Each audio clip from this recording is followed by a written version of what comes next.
news right now, a potential U.S. military operation to rescue Americans. Combat-ready U.S. troops have been ordered to move into position. Let's go to our Pentagon correspondent, Barbara Starr. Barbara, what are you learning?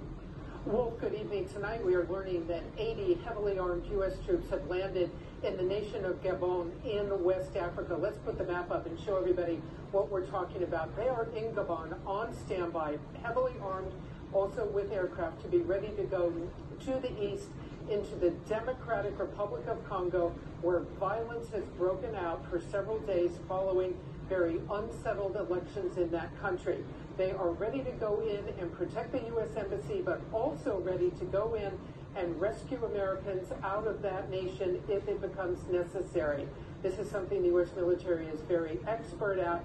I think it's quite significant that when Congress was notified about this today, we learned that they went with combat equipment.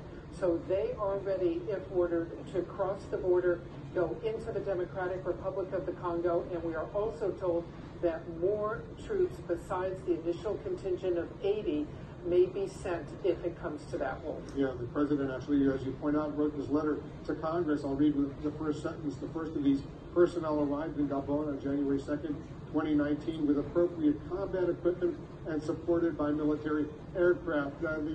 Is the U.S. military taking this precaution to prevent the loss of U.S. life, similar to what happened when that diplomatic mission was overrun in Libya and Benghazi? One of the great lessons, tragic as all of it was, out of the Benghazi attack on the diplomatic compound is Africa is a continent of vast distances.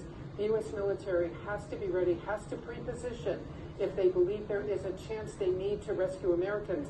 They cannot wait for violence to break out because they may not be able to get to the Americans in time. That was the lesson of Benghazi. So what we are seeing tonight is U.S. troops move onto the African continent to be much closer to where this trouble is. The Democratic Republic of the Congo, very troubled right now.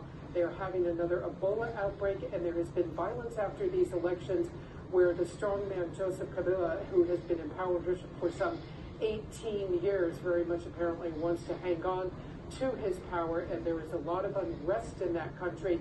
The State Department had warned Americans that they should consider very strongly leaving the country, and now U.S. troops are on standby next door, ready to go in if ordered to help get Americans out and to protect American property in that country. Yeah, and the president's letter to Congress, he says additional forces may deploy also if necessary. We're watching this story very, very closely. Lots at stake right now. Barbara, thanks very much. And to our viewers, thanks very much for watching. Aaron Burnett.